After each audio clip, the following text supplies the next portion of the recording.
The Isocorp Dilemma by Nick, Andre, and Garbage.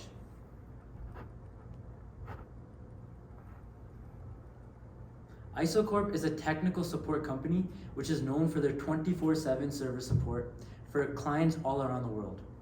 They started off with just one office in Vancouver, which was the headquarters. Then, after rapid exponential growth, they globally expanded, constructing offices in Tianjin and also in Paris. so when an issue arises, they have a procedural process that should take place accordingly. If a technical difficulty occurs between the hours of 6 a.m. to 10 p.m., the Vancouver office will be issued a call. Tianjin will receive any calls that are made outside of these hours, and Paris will be there to provide any technical support necessary, since they have a strong group of employees' expertise in that area. If a call has been made after hours, then an employee of Vancouver will be notified in order to ensure that the issue is resolved after the work is done. Usually, this process works very smoothly. However, recent event has compromised the general success of the procedure. Isocorp's largest customer, HSBC Vancouver, was faced with a server crash at 11:30 p.m. When they called Vancouver for help, nobody engaged with them. Since it was after hours, the call went straight to Tianjin, where Mei Lin, the head of that office, decided not to follow protocol. Instead of advising the Canadian after-hours team, she notified Pierre, the head of the Paris office. Mei Lin and Pierre wanted to prove themselves that they could solve the problem all by themselves without requiring any assistance or approval from the Vancouver office. Neither of them notified Nick, the head of the Canadian after-hours team.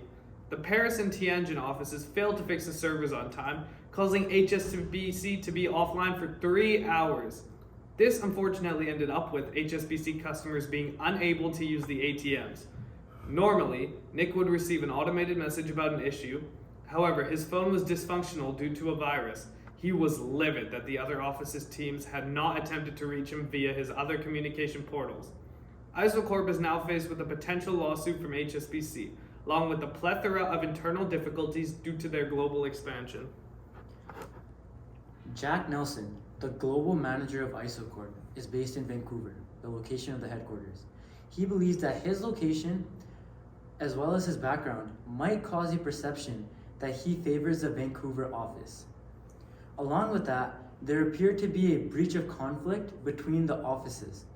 The French team believes that there's pay inequality since the Canadian team handled most of the large clients and received the most sufficient bonuses, even though the French and Chinese teams took care of work on these accounts.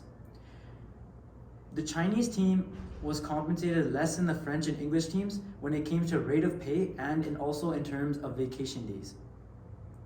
This led to a level of resentment and communication barriers between the offices.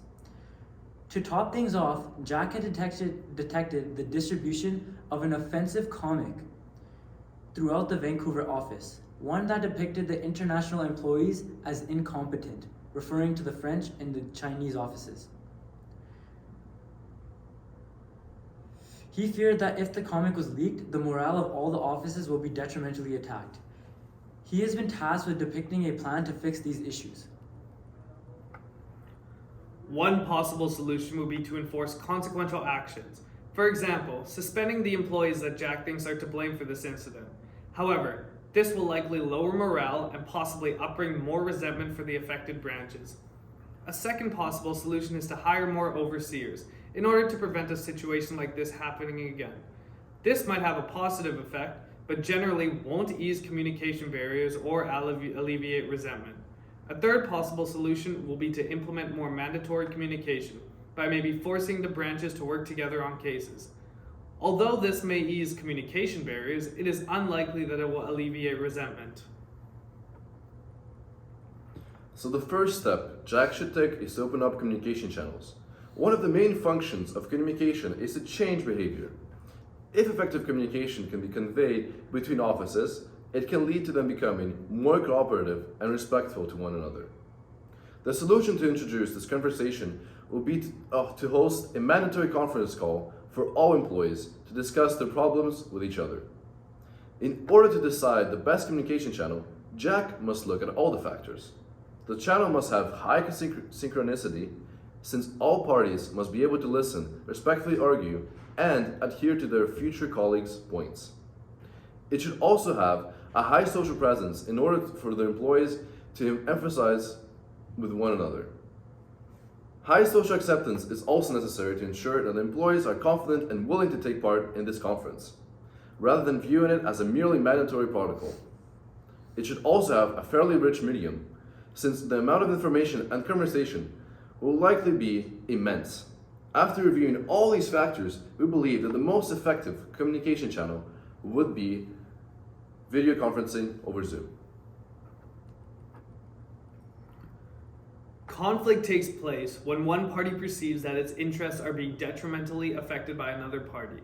The French and Chinese offices have indulged in task conflict since they are agitated with issues regarding wage and lack of credit. However, the Canadian team has taken part in relationship conflict since they are focused on the perceptions that the international offices are incompetent. The Zoom video conference will be an excellent solution because it will allow all of the parties to address their difficulties while actively listening to the opposing views. Jack should format the meeting to give each office a chance to speak uninterrupted, with another period for questions and negotiations. It is important that Jack makes sure that the employees are compensated for their time during this meeting, so that they feel that their time is valuable and are not rushing to get it over with. He should also keep an open mind and do his best to find resolutions that benefit everybody, even if it means sacrificing a small portion of capital to make the compensation more equal for the international employees. This will help boost morale and in turn increase effective commitment throughout the French and Chinese employees. Once the Canadian team gets a chance to speak face-to-face with the others, it is likely that their perceptual biases will reduce. Currently, all the offices are in the blind area of the Johari window, meaning that others have perceptions about them that they are not aware of. The conference will help guide them to the open area, which will allow them to become more aware of their underlying beliefs, values, and perceptual biases. Once self-awareness has been improved, then Canada can effectively decrease the discrimination. This conference will be a cooperative field to promote negotiations between the branches. Jack can institute goals for the company, such as incentivizing time limits for re-enabling servers after a crash. Each company will present their needs to succumb to these goals. For example, France and China might ask for equal credit for the accounts that they are worked on together. Canada must heed to their demands, however, in exchange, they might ask that France and China must take equal blame for potential failures involved with these accounts. Once everyone has come to a collective agreement, communication will become easier and resentment will diminish over time, since they will have a clear mutual understanding of the task and interdependence. Implementing the solution will require Jack to get in touch with the heads of each branch. He must find a time that will satisfy everybody, most likely during working hours. He will also need to ensure that he has the higher-ups manage the calls during the meeting, in case there is some type of emergency like the one that just occurred. Once a date and time has been set, Jack must create a Zoom call with all the employees and facilitate some conversation starters in order to get everybody going. He must stay attentive during this conference to help make financial and relation-based actions adhering to the conversations by the employees. It is also important that he monitors each branch more extensively for a while after the conference to document the progress that they make into becoming as cooperative as they were before the global expansion occurred. If he can manage all of that, then the long-term success of ISOCorp will be much greater than it ever was before. So when it comes to the HSBC case, it appears that multiple parties are at fault. Milian and Pierre failed to reach a time limit since they refused to contact Canada. However, Nick is also to blame. Instead of blaming external factors, he failed to acknowledge his own personal mistakes. When he found out his phone is corrupted, he should have switched his contact details temporarily in case of an emergency such as this one. Normally, we believe that punishment would be easily justified for these actions. However, since Jack needs to focus on building positive communication and decreasing resentment, it is crucial that he does not inflict punishment on these individuals. Not only will negative consequences decrease their morale, it will also lead to more anguish between offices. Right now, Jack's primary goal should be conflict resolution, not consequential actions. The Zoom conference will be the start of a new chapter for ISOCorp. With more trust and reliability between the offices, they will become more interdependent of each other and will be more committed to working together, as well as reach higher levels of effective commitment to ISOCorp as a whole. They will produce higher performance, but most importantly, they will develop a mutual respect and understanding for each other. Thank you for listening.